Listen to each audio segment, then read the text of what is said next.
Hey guys, welcome to episode 15 of Fucked If I Know, the podcast. So happy to have you here, and it has been a hot minute since I've been here, but life has been happening, and you know what? Podcasting takes a bit of frickin' time, so I am so grateful to have a bit of time on my hands now to record a whole bunch of podcasts for you.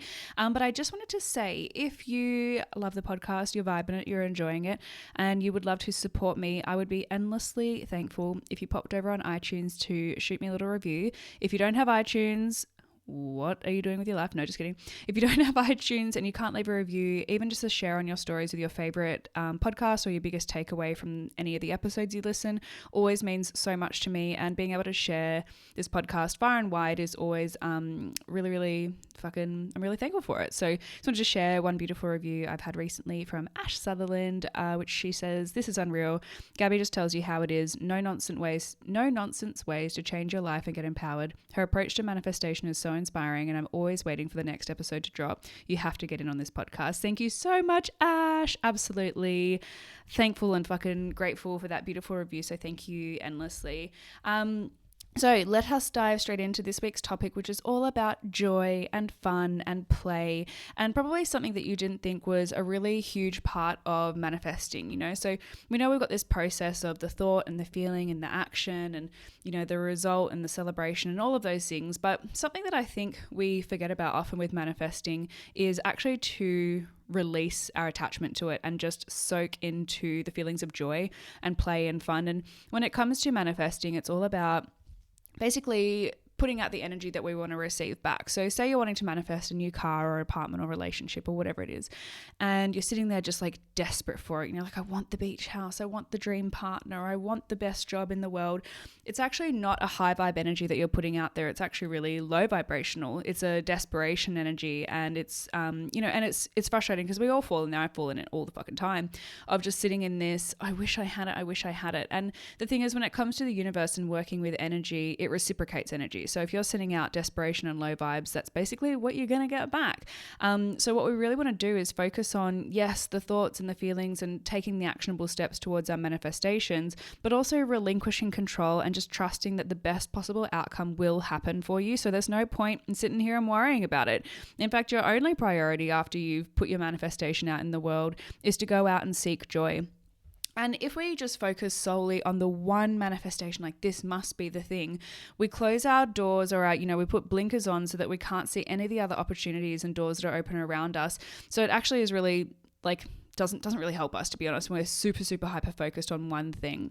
When you are open to any possibility, when you are focusing on joy, finding play and fun in your everyday, you'll start to manifest not only the things that you're trying to call in specifically, but a bunch of other really cool shit as well. I've explained this to you guys before. You know, when you're in a really fucking good mood and your favorite song comes on the radio and you get a free coffee and you get every green light on the way to work and you just feel like you're in this vortex, which is literally what it is, a vortex of all of these amazing things happening for you, chain reactions. Now, you don't sit down and write down to manifest, a free coffee, or maybe you do, a free coffee, every green light on the way to work, favorite songs coming on the radio, maybe connecting with an old friend. You usually aren't writing those things down or trying to manifest those things. It's the bigger stuff like the car, the job, relationship.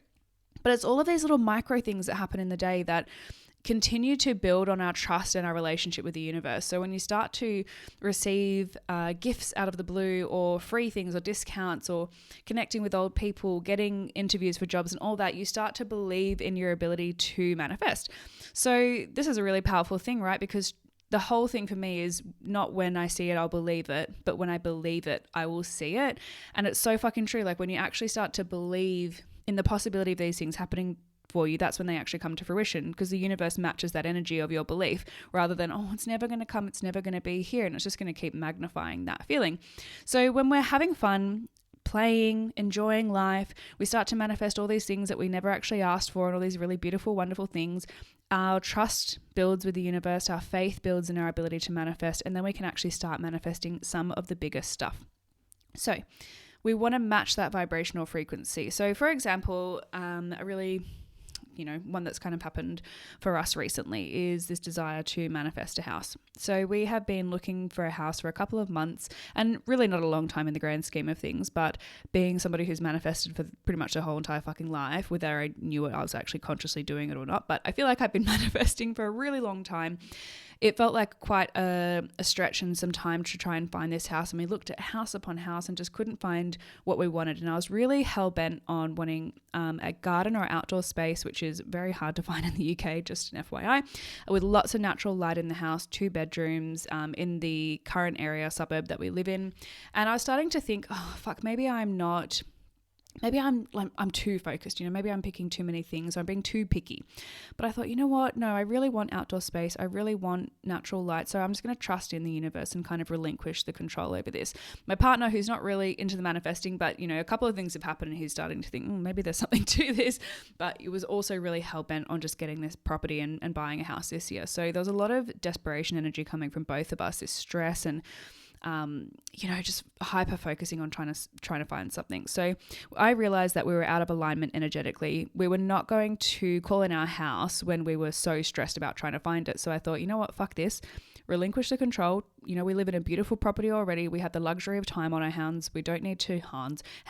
We don't have to rush to get this house. So why don't we just relax into it, make our current home, match our home to what we want to feel in the new place. Because we had a couple of things lying around, like we had all these artworks that we had framed and hadn't hung up, and a couple of like soft furnishings and bits and pieces that we hadn't unpacked in our current home, because I was like, oh, well, we're going to move, so what's the point in unpacking them? But that's the wrong energy to go about it. So I thought, you know what? Let's put all of our artworks up. Let's frame the pictures. Let's unpack the soft furnishings. Let's do all of these things. And maybe that's the energy shift that we need to find our property. So I kid you not, we did this on a Sunday afternoon, hung up all of our artworks, lit the nice candles, used all the things that we would be using if we were in our dream home, and really focused on that feeling of homeliness, of our things being surrounded, us being surrounded by our beautiful things. We're both very arty people, obviously, so having beautiful artworks up just made such a difference in our home. I shit you not.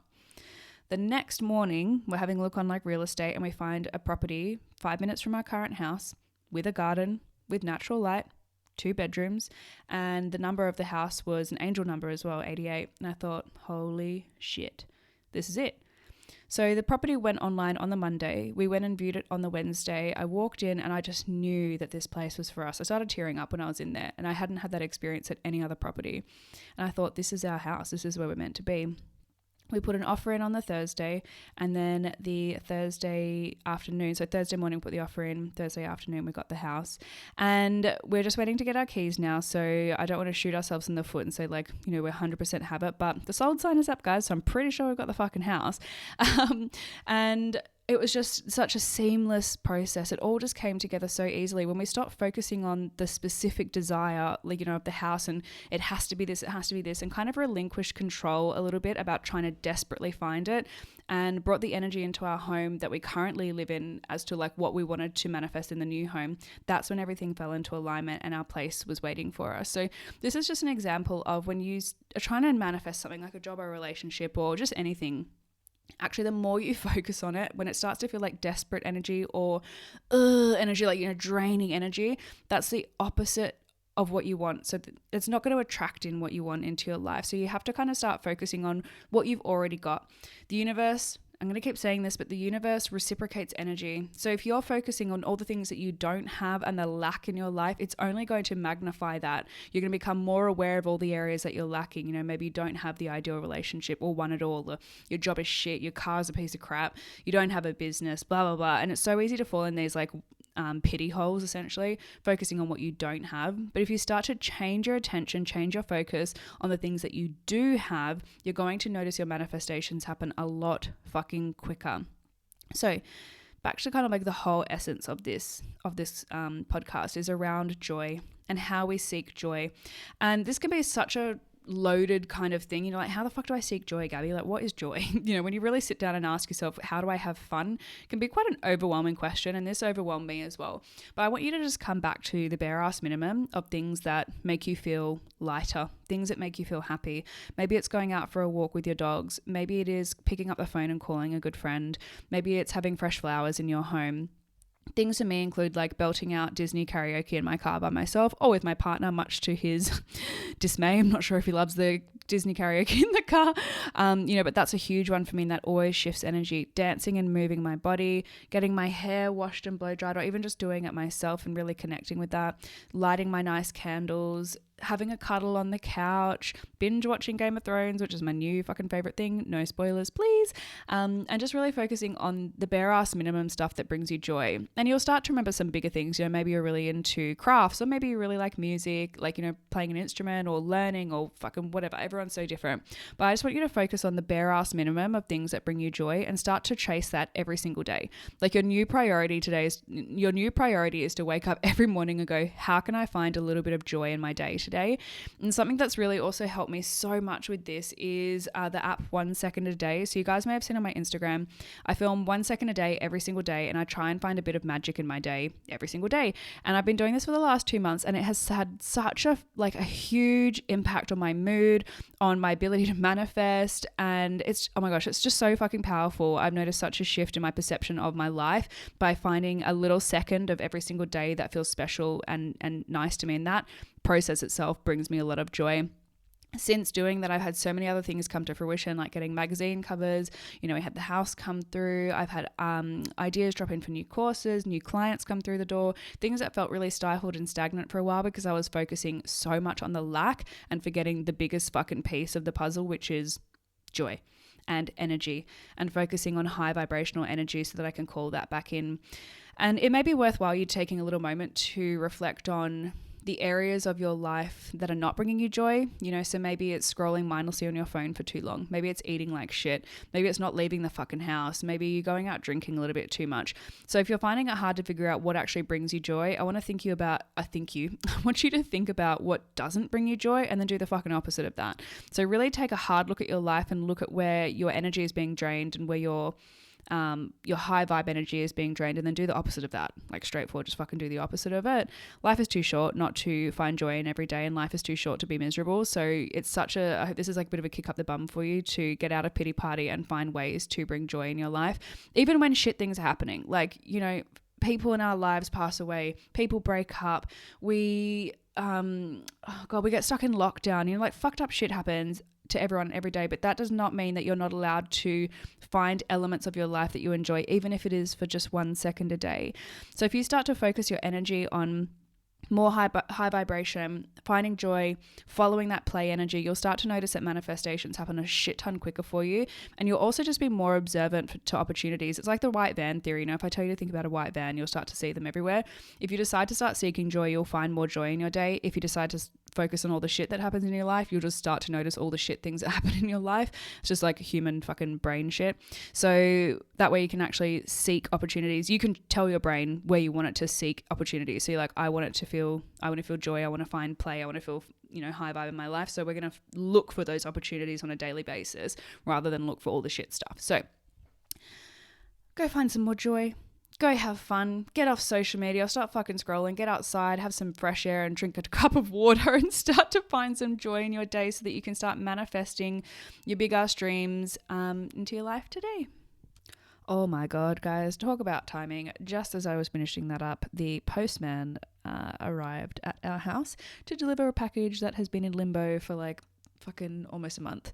My mum sent me something for my birthday. I just had a big cry because it was really beautiful. And anyway, seeking joy, having a lovely, fabulous day. And then something that I was trying to manifest to come into fruition, aka getting my post to my house, finally arrived. So that is a wrap. That's a wrap on today's episode. I hope you've taken lots away about how you can go and seek joy and how you can find more of that light energy in your life. As always, actually, I just want to quickly touch on that this is not like slathering positivity over a shit scenario. Like, obviously we're going to go through shit things and bad things will happen, and you're allowed to feel upset and glum and all of this kind of stuff. It's all part of it. So, take this as relevant to when you're in a pity party and you kind of do need a shake up. So never suppress your emotions, always process through those and actually feel into them. But yeah, if you're feeling like you're in a bit of a rut manifesting wise and you just need to kind of kick yourself up the ass, then hopefully this is the podcast for you and that's given you a good kick. As I said earlier, I would love for you to share on your stories your biggest takeaways from the podcast, or a review on iTunes would be so appreciated. But even if you go out and seek joy today in some way, tag me in your stories so I can see what it is that brings you joy, and so we can continue to perpetuate this beautiful high vibe energy, and I can send you lots of loving high vibe manifestation energy as well. Thank you so much for listening, guys. I can't wait to speak to you in the next episode.